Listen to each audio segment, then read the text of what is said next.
Assalamualaikum warahmatullahi taala wabarakatuh. Bersama saya sekali lagi Faizal Anwar dalam video yang terkini dan juga yang terbaru daripada saya.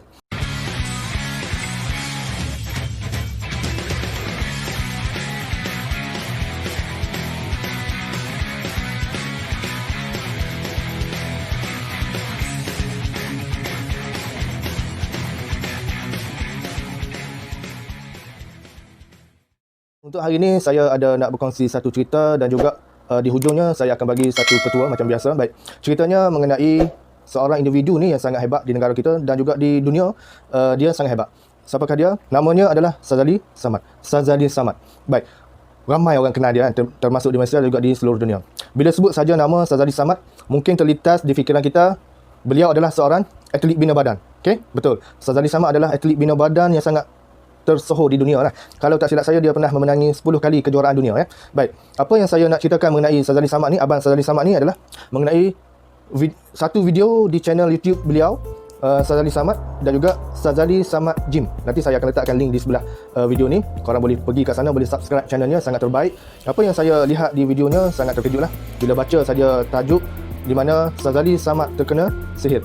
Tengok kepada tajuk tu memang saya terus tengok. Bila tengok kepada video tu memang saya sangat sedih dan juga terkejut. Di mana dalam video tersebut ada seorang individu ni, boleh dikatakan sebagai seorang yang berpengetahuan lah dalam bidang-bidang sihir ni. Dia tengah mengubati Abang Sazali Samad ni menggunakan telur. Ramai orang tengok menggunakan telur. Di mana bila individu tersebut memecahkan telur tu, terdapat paku dalam telur tersebut. Dan disahkan memang Sazali Samad terkena santau lah pada waktu itu. Bila mana semua orang tengok, termasuk isteri beliau, anak beliau, semua terkejut bila melihat ada paku di dalam telur tersebut. Abang Sazali Samad juga memang terkejut lah, sangat terkejut lah. Beliau tak sangka rupanya ada orang yang tak puas hati dengan beliau. Okay. Tapi itu pada akhir video tersebut, saya juga terkejut di mana video tersebut adalah satu video prank. Video prank kan?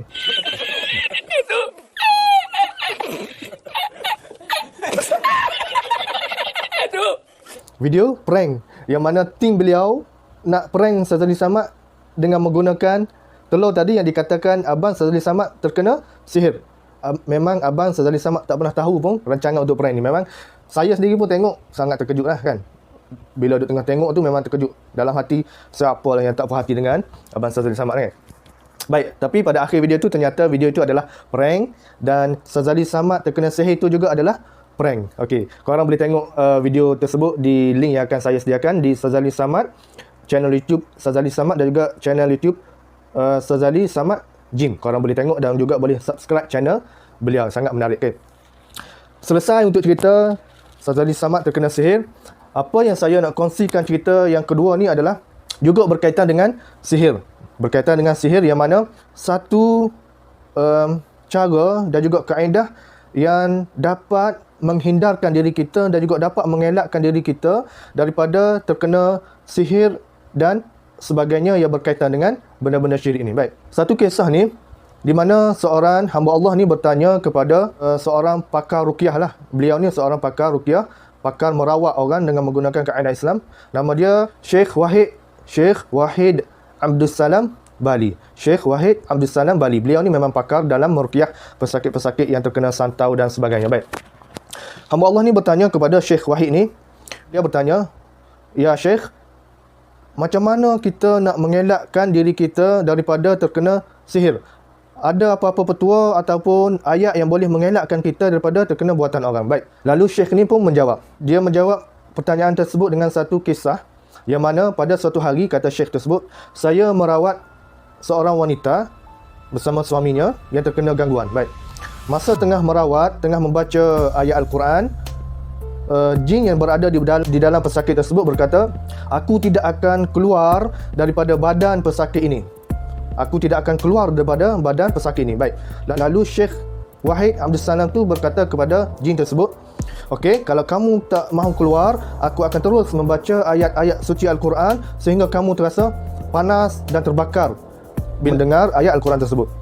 Lalu jin tu pun berkata, "Okey, tunggu." Dia berkata kepada Syekh tu, Tunggu. Aku akan keluar daripada badan pesakit ini, tapi dengan satu syarat."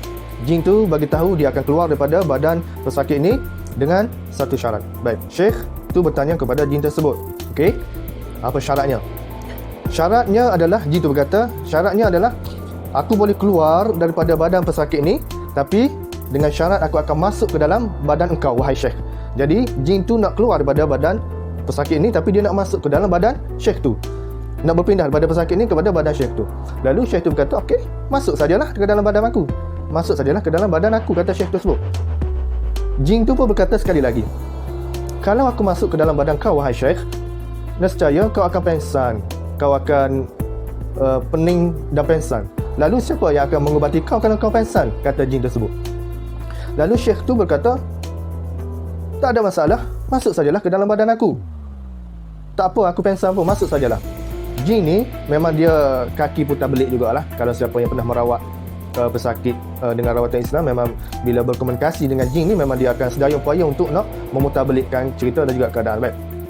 Bila Syekh tu berkata, masuk sajalah, lalu jin tu pun berkata, dia terdiam seketika. Jin tersebut terdiam seketika dan menangis. Jin tersebut terdiam dan menangis. Lalu Syekh tu bertanya, kenapa kamu menangis, wahai jin? Jin tu berkata, aku menangis kerana sehingga saat ini tidak ada satu jin pun yang dapat masuk ke dalam badan engkau, wahai Syekh. Jin tu berkata. Lalu Syekh tu bertanya kembali, kenapa? Jin tu menjawab, sehingga hari ini tidak ada satu jin pun yang dapat masuk ke dalam badan kau kerana selepas subuh tadi engkau membaca satu ayat. Apa dia ayat tersebut? Ayatnya adalah La ilaha illallah wahdahu la syarikalah lahul mulk wa huwa ala kulli syai'in qadir, sebanyak 100 kali selepas solat subuh. Maknanya Syekh Abdul Wahid Sanam ni dia sentiasa mengamalkan membaca ayat yang saya bacakan tadi selepas solat subuh sebanyak 100 kali. Jadi daripada cerita ni dapat kita simpulkan bahawa dengan membaca ayat La ilaha illallah wahdahu la syarikalah lahul mulk wa huwa ala kulli syai'in qadir sebanyak 100 kali selepas solat subuh, kita mengamalkannya, maka jin atau segala bentuk santau, sihir dan sebagainya tidak dapat nak masuk ke dalam badan kita. Jadi itu adalah satu ayat dan juga amalan yang patut kita amalkan bagi melindungi diri kita daripada perbuatan sihir dan sebagainya.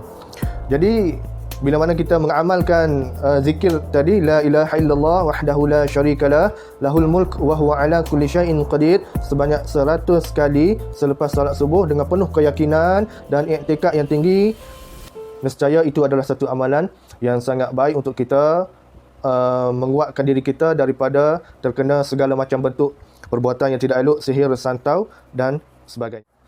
Baik, saya kira sekadar itu saja perkongsian saya pada kali ini. Semoga dengan perkongsian ini dapat membantu kita semua, termasuk diri saya sendiri yang lemah ni, untuk menjadikan benteng diri kita daripada perkara yang tidak elok dengan menggunakan ayat-ayat Al-Quran, zikir dan sebagainya, insya-Allah. Kalau ada sebarang komen yang ataupun apa yang tidak sesuai, boleh komen di bawah. Kita boleh berbincang secara ilmiah, insya-Allah. Baik, sekali itu saja video saya pada kali ini. Nantikan video yang seterusnya yang berkaitan dengan sihir juga daripada saya. Baik, Assalamualaikum warahmatullahi wabarakatuh.